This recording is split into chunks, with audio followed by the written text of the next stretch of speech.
Hi everyone, welcome to day one of the Merlin Darwin Triple Crown. And normally I have Chad Nalon standing next to me. I've got Lounsey tonight, which is not a bad thing.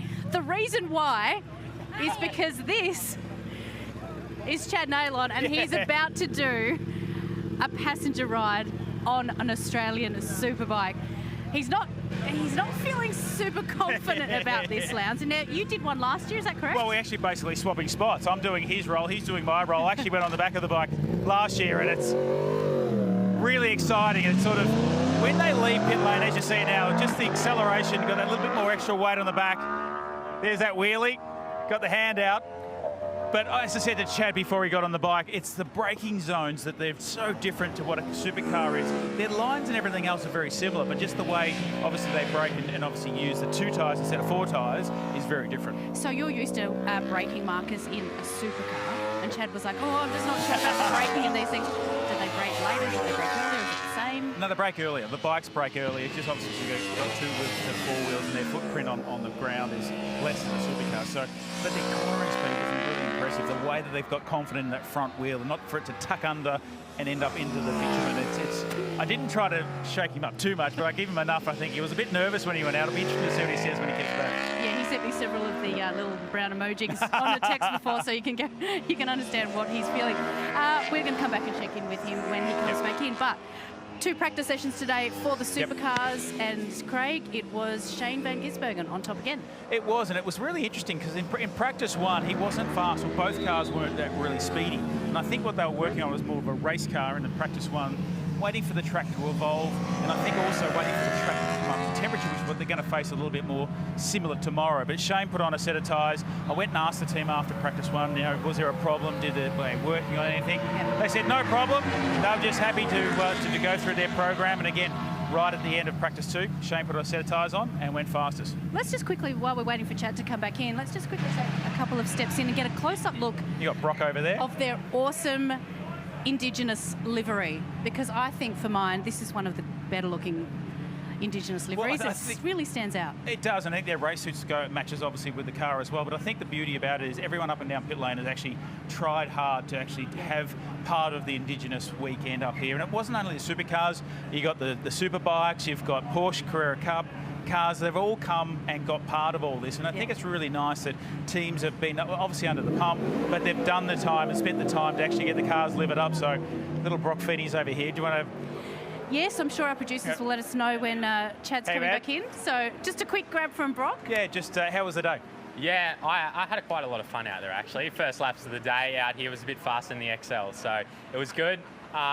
Yeah, P7 in the end, so not too bad, but I know I got quite a bit to improve in myself, so looking forward to it. The car's very similar at the moment, match with setup-wise? Yeah, we try and keep it pretty close, so we normally start the weekend the exact same. Sometimes we veer off a little bit different, but you know, most of the time we end up pretty similar, so yeah, we'll tune it up overnight and should come back a little bit stronger tomorrow. Good luck. Thank you. Cheers. Well, awesome to hear from Brock ahead of the Merlin Darwin. And you've got to still remember, he's a rookie. This is the first time in the main game. So we forget that, don't we? Because it feels like he's been around forever, but no, this is actually his rookie season.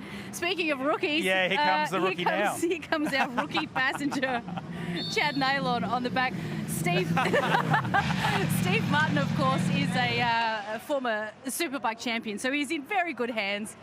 He's come back in one piece. As soon as he's got his photos taken. Oh my God. Like, Chad, you have to get off. You can't stay on there the whole. You can't move. You can't move. Here we go. We'll keep your helmet on because we're on Facebook Live. Well, you normally hear. What was that like? Yeah. No. I can't. I am never, ever, ever, ever, ever, ever, ever doing that twice. That was the scariest thing I've done in my life comfortably. What was the worst part? Oh, all of it. Stopping.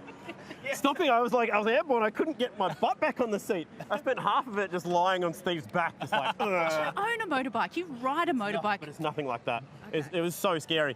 The speed down the front straight I was kind of okay with. It's the stopping that gets you. It's like, oh, are you serious? And then the thing just stops like that, and you just feel like you're flying forward. And you feel so exposed because you're sitting up and it's so high up in the air.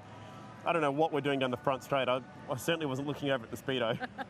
Well, I guess there goes the wildcard entry for the next round of the Australian Superbikes. Speaking of wildcards, it's been announced since the last round that you will be a wildcard at the Bathurst 1000. Yourself and Declan Fraser teaming up. How are you feeling about that? Yeah, I am. I'm really looking forward to it. It's something that, we've sort of been in the pipeline for a little while, and it's nice to finally get it out and announced.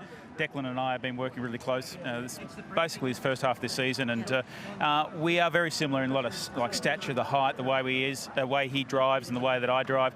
Interesting in the next couple of test days, which we've got planned very soon, we'll sort of try to get really closer in that sense of getting the car right with both of us happy in the car. Because when we go to Bathurst, we want both of us happy in the car, and that's the main aim for us. And Declan's a rookie.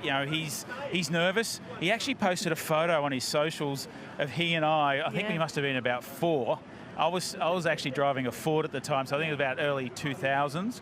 And we're going to try and recreate that at some point. It was so fantastic, and it just goes to show kids never give up on your dreams. You never know who, when you get a photo taken with your idol, you might end up racing with them or against them. I'm just going to ask Phil, what was he like? Well, he should have always go to the safety briefing, okay? Because he missed the safety briefing, and he's like, all I could feel was like something smacking me in the back and screaming at the same time. And I literally, I'm thinking, I should have told you to tap me to tell me to slow down. So he would have been tapping me heaps though, so I'm glad I didn't. But how good is it though to mix the superbikes with the supercars? Oh, unreal. It's just, something that, well, I don't know if you remember, but back in the day when we used to do it, I was part of that. So I've always been, wanting to be involved with it, and to have it back together is just amazing. Thank you for the stories. We've got something to talk about him over the weekend. Absolutely. Well, we've got qualifying and the first of 3 races tomorrow. You can catch it all on Fox Sports 506. We are live from 8:10 a.m. Central Time, so that's